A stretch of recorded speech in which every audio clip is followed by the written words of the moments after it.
And I wanted to do a short screencast for you guys to let you know what's been going on with YouScience and a couple of tricks on what needs to happen as far as advisement next week, or if you have students who need to complete the assessment. So we're going to start out. You've got an email with Dr. Coombe that in the last Campus Buzz that talked about YouScience and how we're really hoping to have students finish the assessment. One of the links that you got was a list of students who are in progress.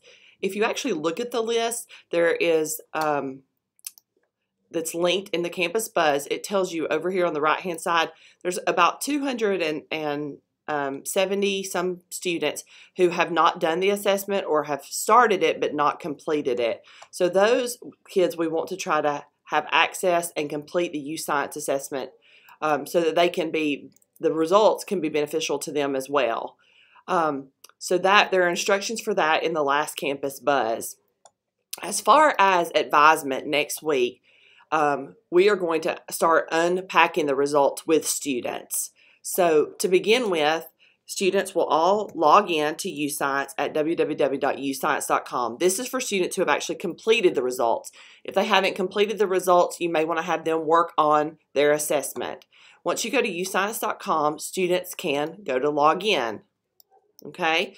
If they don't remember their login, we gave specific instructions about how we wanted them to log in using, I have some directions here, using the CCS Jacket's email and CCS Jacket or password with the CCS last 4 digits and the exclamation point. That should be how students log in. So once you get in, they get into YouScience. They are going to use their login to log in. Now, for students who have completed the assessment, when they get in, it should say hi and their name up at the top right. The main thing we want them to look at, and I have a few extra screens that other people don't have, but we're going to have students go up to aptitudes. At the top, aptitudes is here. This is the best place to just quickly let students look at what this assessment came up with as far as their aptitudes and interest. And the great thing about this over some other career programs or career interest programs is it also looks at aptitudes. So it actually tells them what they may be good at because of the way they answer things. We're not going to get into the career matches and stuff today. We just want to do a little bit of an overview of the aptitude results. So in your homeroom, you're going to get these instructions. This is an instruction sheet that kind of talks about what I'm going through today and has instructions for kind of a teacher-led discussion afterwards. So we're going to be in advisement on January 31st. So you'll get these. You will also get handouts for students that look like this. And this basically kind of matches up, and this is going to walk them through their results, the results on that aptitudes page. Okay, so as you can see, this wheel kind of matches the wheel on the screen. Now, this wheel looks very different depending on who the student is. Okay, so when we look at the wheel, and I'm using mine as a sample, but their colors could be in all different orders and their sections could be all different sizes. So what we're going to have them do beginning on this sheet is, I'm sorry, wrong one, is to identify the largest section of their wheel is on the top right. And if you point at it, it actually tells you the name of what that section is. So for me, idea generation is the largest section. So I'm going to go around my talent wheel, I'm sorry, and have the students write in what their strongest aptitude area was down to the least strong. Okay, so in this case, when I'm looking at YouScience, mine would go number 1, idea generation, then it would go spatial visualization, numerical reasoning, all the way around to inductive reasoning as my lowest area of talent on the talent wheel. Okay, now what we want to do next is take this a step further. Also on the handout, the students, the next section, once they've identified their areas of strength, the next thing that they're going to do on this is divide these up. So for each of those 6 areas, they're listed here as their core drivers. Within each core driver, it breaks the aptitudes down into 3 types of actual aptitudes, or 3 types of people.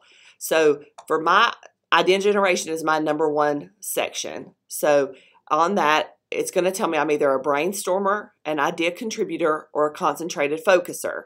So what we want to have the students do here is look at it. When they click on that section, the box pops up to the right and it tells me I'm a brainstormer. So on my paper, I would go and circle brainstormer as my area. And what we want to do is not just have them fill it out, but actually to read over what that means. You can explore even further as time allows, but just what does it mean to be a brainstormer, an idea generator, that kind of thing. So then I'm going to go to my next section, spatial visualization, and it tells me that I'm a 3D visualizer. So again, on my handout, I'm going to go, sorry, where did it go? I'm going to go on my handout and I'm going to look at, and I'm going to circle 3D visualizer, because that's what it says I am, and read about what that means. Okay, and some of them might be quite surprising, okay, but we're trying to find out more about the students themselves, okay?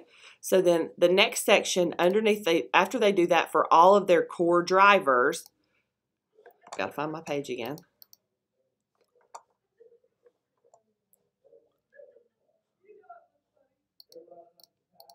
Let's see where it is, sorry.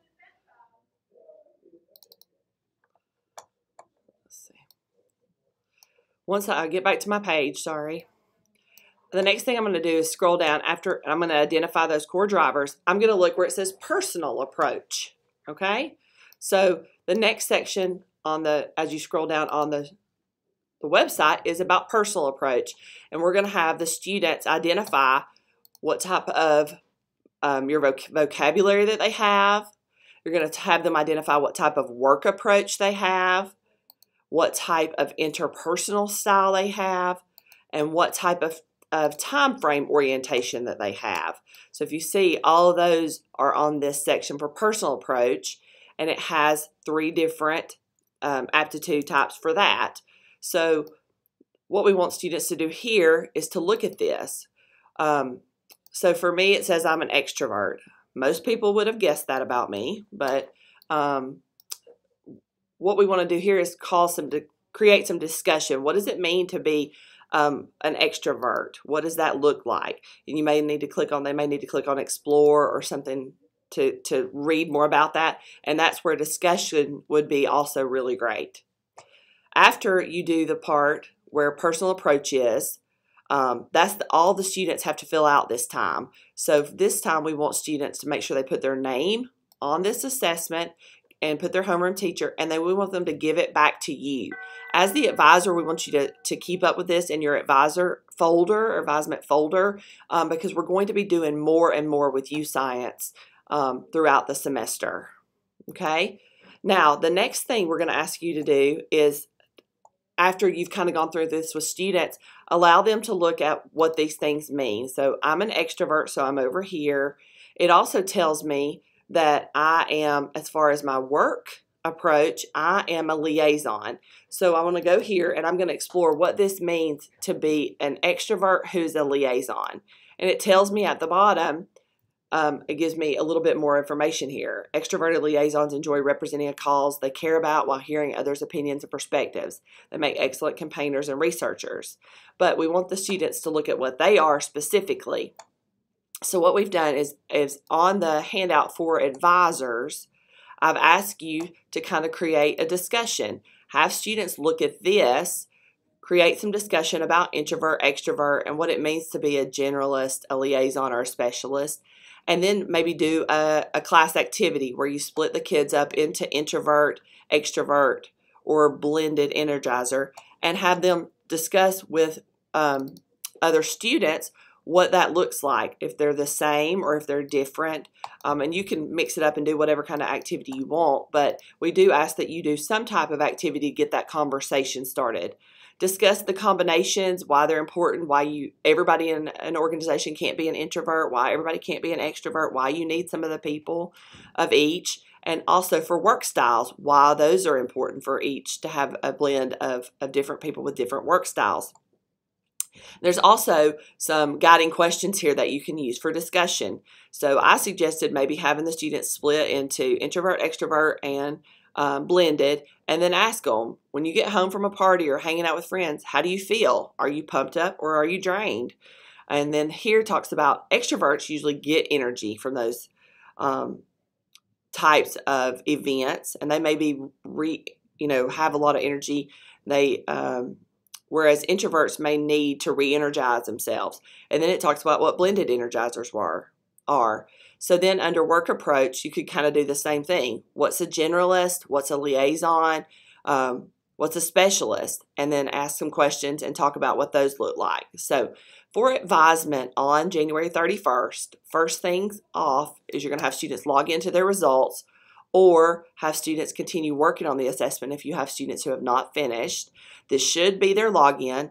If by chance they do not know their login, there is information here that would help them reset their password. There's a video to help them reset their password. And we suggest they make this their username and password so that they can access it every time. You'll get copies of the handouts that I went through, enough for your whole advisement, one for each student, and you also get a copy of these directions that kind of go along with it. So hopefully we're going to have about a 30-minute advisement on January 31st, and that'll at least introduce students to the aptitudes that they have as part of their YouScience profile. And then later on we'll be looking even more in depth at how the YouScience looks as far as careers and colleges and those type things. So I hope this is helpful, and I will, if you have any questions, please let me know.